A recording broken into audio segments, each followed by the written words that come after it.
निर्णय जिस तरीके की बात कांग्रेस की तरफ से की जा रही है कि अब उन्हें साथ मिल रहा है जनता का और यही बौखलाहट है बीजेपी की, इसी वजह से शब्दों की राजनीति की जा रही है। आपको लगता है कि जिन मुद्दों का जिक्र कर रहे हैं फिलहाल कांग्रेस के प्रवक्ता, ये मुद्दे हैं गुजरात में और जनता इन्हें देखकर भी अपना मन बना रही है? देखिए, मुद्दे तो बहुत से हैं चुनाव में, ऐसी बात नहीं है कि मुद्दे नहीं हैं। महंगाई भी एक मुद्दा है, बेरोजगारी भी एक मुद्दा है। कांग्रेस जो मुद्दे उठा रही है वो मैं ये नहीं कहूँगा कि वो मुद्दे हैं नहीं, चुनाव में हैं वो मुद्दे, लेकिन वो मुद्दे जो हैं, मैंने एक चीज़ देखी है, डिफरेंस कहाँ आता है? डिफरेंस आता है प्रचार की स्ट्रेटजी में, डिफरेंस आता है अपनी बात रखने में, डिफरेंस आता है लोगों तक कैसे पहुँचना है उसमें। जहाँ मैं देखता हूँ कि बीजेपी की जो पूरी प्लानिंग है, बीजेपी का जो पूरा एक प्रचार का मैकेनिज्म है, वो बहुत ज़्यादा इफेक्टिव है कांग्रेस से। मैं आपको एक छोटा सा एग्जांपल देके बताता हूं। कांग्रेस के हर सभा में मैं सुन रहा हूं, मोरबी में जो अभी घटना हुई हाल ही में, उसको लेकर के कांग्रेस एक मुद्दा बनाने की कोशिश कर रही है। मैं अभी कुछ दिन पहले मोरबी में था, करीब 4-5 दिन पहले, और आप बिलीव नहीं करेंगे, मुझे खुद को यकीन नहीं हुआ इस बात को सुनने के बावजूद। जब मैं वहाँ लोगों से बात करता हूँ, जब मैं वहाँ आसपास के गाँव में जाकर के बात करता हूँ और उनसे पूछता हूँ कि ये जो पुल की घटना थी, ये क्या सचमुच में प्रभाव डालेगी चुनाव पे, आपको हैरानी होगी जान के कि अगर मैंने 80 लोगों से बात की है तो उसमें से 79 लोगों ने ये बोला है कि नहीं करेगी। अब सवाल ये उठता है कि कांग्रेस अगर इतना जोर शोर से ये मुद्दा उठा रही है तो वो मोरबी की जनता के साथ ही कनेक्ट नहीं कर पा रही है। अब जब मोरबी की जनता के साथ ही आप कनेक्ट नहीं कर पा रहे हो तो बाकी जो स्टेट है उसमें आप इसको कैसे इफेक्टिवली पहुंचाओगे? ये ड्रैगन फ्रूट की खेती करके हर एकड़ में हर साल 12 लाख तक कमा लेते हैं। आपको भी करना है तो फ्रीडम ऐप को अभी डाउनलोड कीजिए। आता है कि यदि यही घटना कांग्रेस के शासनकाल में हुई होती तो बीजेपी इसे चुनाव का मुख्य मुद्दा बना देती, कन्वर्ट कर देती। तो कांग्रेस को कहीं ना कहीं आत्ममंथन की जरूरत है कि कैसे स्ट्रेटजीज को लोगों के साथ कनेक्ट किया जाए। देखिए, कांग्रेस के पास एक मत है, उससे मैं इनकार नहीं कर रहा हूं, एक कमिटेड वोट बैंक है कांग्रेस का, उससे मैं इनकार नहीं कर रहा हूं। लेकिन सबसे बड़ी बात यह है कि कांग्रेस कहीं ना कहीं मैं देख रहा हूं पिछले 5 सालों में, खास तौर पे जब 2017 में इतना अच्छा परफॉर्मेंस किया, 2000 में एक सुनहरी अपॉर्चुनिटी थी 2017 में कांग्रेस के पास, लेकिन उसके बावजूद वो हार गई, नंबर्स कम हुए। लेकिन देख रहे हैं कि इन 5 सालों में उसके बाद कहीं ना कहीं पार्टी जो है ना वो डिसोरिएंटेड नजर आ रही है। उसे पता नहीं चल रहा है कि कौन से मुद्दे को पकड़ा जाए, कौन से मुद्दे को छोड़ा जाए, कब उसे उठाया जाए। मैं आपको एक छोटा सा एग्जांपल देता हूं, बहुत ही इंटरेस्टिंग घटना जो मैंने ऑब्जर्व की। कांग्रेस का प्रचार देखिए, क्या प्रचार है इस बार? कांग्रेस नु काम बोले छे, यानी कांग्रेस का काम बोलता है। वो देखने के बाद मुझे जो पहला ख्याल आया वो ये आया कि ये प्रचार करने में भी कांग्रेस ने 5 साल की देरी कर दी। जब 2017 में सारी सिचुएशन आपके फेवर में थी, सारे डायनेमिक्स आपके फेवर में थे, जबरदस्त विरोध हो रहा था सरकार का, अगर उस टाइम आप इस तरह का कोई इशू लेकर के आए होते, उस टाइम अगर आपने ऐसी कोई एक नैरेटिव चलाया होता तो डेफिनेटली उसका फायदा कांग्रेस को मिलता। तब शायद कुछ मौका था इनके पास कि इस बार वो डिले कर दिया। लेकिन हितेंद्र जी, आपका आधा काम तो कांग्रेस ही कर देती है, मजबूती से चुनाव ना लड़ना और मुद्दों को बड़ा मुद्दा ना बना देना। ये भी तो कहीं ना कहीं आप ही के फायदे की बात है कि आपकी उपलब्धियां, आपके खिलाफ नाराजगी सब कहीं ना कहीं गौण हो जाती है और आप इसे पुनः ले जाते हैं और सत्ता में काबिज हैं पिछले 27 साल से। किसी की नबलाई पर या किसी पार्टी की एबीसी टीम पर भारतीय जनता पार्टी नहीं लड़ती है। हर चुनाव भारतीय जनता पार्टी जीतने के लड़ती है, क्योंकि उसके पास नेता है, नीति है और नीयत है।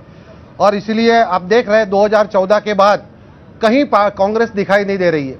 14 में भी गुजरात में कोई भी सीट उसकी नहीं आई थी। 17 में आपने बोला कि जो एक बड़ा आंदोलन हुआ था, इसकी वजह से थोड़े बहुत इसकी सीटें आई, वोट शेयर तो नहीं बढ़ा था। और इसके बाद गुजरात में 10 पेटा चुनाव विधानसभा के हुए, उसमें भी भारतीय जनता पार्टी 10 के 10 जीती है। 2019 की लोकसभा की बात करें तो तमाम सीट पर भारतीय जनता पार्टी जीती है।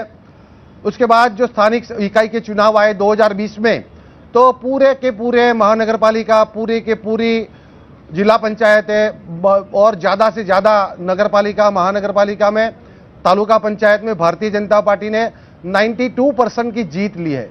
तो पहले ऐसा बोला जाता था कि पार्टी शहर में चलती है, गांवों में भी भारतीय जनता पार्टी ने भारी बहुमति से पंचायत से पार्लियामेंट तक वोट लिए हैं और ये जनता का आशीर्वाद लिया है, क्योंकि काम बोलता है भारतीय जनता पार्टी का। काम तो बोलता और है, लेकिन कांग्रेस का हितेंद्र जी, इस कौभांड बार बोलता आम है। आदमी पार्टी और असदुद्दीन ओवैसी की एआईएमआईएम भी बोल रही है। नहीं भाई ऐसा साहब, तो नहीं कि यही वजह है कि आप उपलब्धियों की जगह अब शब्दों को पकड़कर चुनाव प्रचार कर रहे हैं? नहीं, मैं आपको एक दो बातें बता, देखो भाई साहब ने महंगाई की बात की, तो आज भी पेट्रोल राजस्थान में 15 रुपया महंगा है।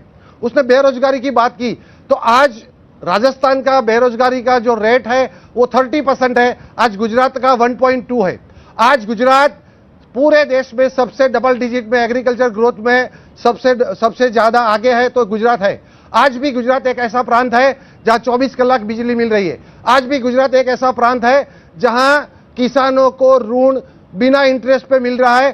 पूरे देश में थोड़ा बहुत इंटरेस्ट 6% 7% लगता है। गुजरात ऐसा स्टेट है कि बिना इंटरेस्ट को गुजरात में किसानों को 3 लाख का ऋण मिलता है। जाहिर सी बात है आपके पास ये उपलब्धि है, लेकिन इस सवाल का आपने जवाब नहीं दिया कि कांग्रेस इस बार आम आदमी पार्टी और एआईएमआईएम भी कांग्रेस के साथ साथ बोल रही है, तो कहीं इसी की वजह से आपको शब्दों का इस्तेमाल तो नहीं करना पड़ रहा है चुनाव प्रचारों में उपलब्धियों से ज्यादा? मैंने प्राची जी पहले ही बताया कि हम अपनी ताकत पर, अपने कार्यकर्ताओं के बलबूते पर और पार्टी के संगठन के बलबूते पर चुनाव लड़ते हैं। न किसी की प्रेजेंस, न किसी की एब्सेंस, या न किसी की अच्छाई या न किसी की बुराई के आगे करके हम चलने वाले हैं। हमारी जो बात है, देखो आपने सामने लिखा है सरदार साहब का वो सबसे बड़ा स्टैच्यू, तो पूरे विश्व में सबसे बड़ा स्टैच्यू सरदार साहब का, इतना बड़ा सम्मान करना। और एक वो लोग है जो मेघा पाटकर, जिसने गुजरात के नर्मदा योजना को रोकने के लिए बहुत बड़ा काम किया था। ये ड्रैगन फ्रूट की खेती करके हर एकड़ में हर साल 12 लाख तक कमा लेते हैं। आपको भी करना है तो फ्रीडम ऐप को अभी डाउनलोड कीजिए। 50 साल बाद उसको भारत रत्न दिया था। रानी जी, आपको कभी ए टीम कभी बी टीम, बस इसी तरीके से आपको संबोधित किया जा रहा है। आपका अपना वजूद क्या है गुजरात में? ये आपकी जो सहयोगी पार्टियां हैं वही नहीं समझ पा रही हैं, आप जनता को कैसे समझाइएगा? देखिए प्राची जी, आरोप लगाना राजनीतिक पार्टियों का काम है, और खास करके जो लोग विपक्ष में बैठे हैं वो लोग ये इल्जाम लगा रहे हैं। उसका रीजन भी एक है। आप मुझे ये बताइए कि पिछले इतने सालों से, इतने दशकों से गुजरात में जो भारतीय जनता पार्टी का शासन है, क्या ऑल इंडिया मजलिस इत्तेहादुल मुस्लिमीन 2017 में थी? यहाँ पर नहीं थी। 19 में थी? नहीं थी। 14 में थी? नहीं थी। 12 में थी। तो सवाल ये है कि वो अपनी नाकामी का छुपाने के लिए अगर आरोप लगाते हैं तो वो उनका अपना मफाद हो सकता है। हम लोग पूरी ईमानदारी के साथ गुजरात के अंदर में हो रहा डिस्क्रिमिनेशन का जो पॉलिटिक्स है उसके मुखालिफ हम निकले हैं, और ये अभी हमारा स्ट्रगलिंग पीरियड है। हम इससे निकल के आगे आएंगे। हमने कॉर्पोरेशन में परफॉर्मेंस दिया है, जहां जहां हमारे पार्षद हैं आप उनका परफॉर्मेंस देख लीजिए। अहमदाबाद में हमारे पास 7 कॉर्पोरेटर हैं, उनका क्या परफॉर्मेंस है आप देखेंगे तो उसी तर्ज पे हम असेंबली के अंदर में भी परफॉर्म करना चाहते हैं। जिन लोगों को, जिस आवाम को उससे फायदा मिला है, उन लोगों के से आप रिव्यू लेंगे तो उनमें वो आपको बताएंगे कि ए टीम, बी टीम, सी टीम, डी टीम क्या है। हम उसी तर्ज पे असेंबली में जाना चाहते हैं, क्योंकि यहां आम आवाम के मुद्दे जो है ना, वो सिर्फ पार्लियामेंट की कैंटीन में एक भाई ये और एक भाई वो दोनों मिलकर हलवा पूरी खा रहे हैं। इससे विशेष और गांधीनगर विधानसभा में कुछ हो ही नहीं रहा। तो उसको ही तोड़ने के लिए एआईएमआईएम मैदान में आई है। जिसको आरोप लगाना है वो लगाए। हम बिल्कुल शिद्दत के साथ, ईमानदारी के साथ, कमिटमेंट के साथ मैदान में है। इंडिया टीवी हर वक्त हर जगह डाउनलोड करने के लिए सर्च करें India TV news Google play store या ऐप स्टोर पर।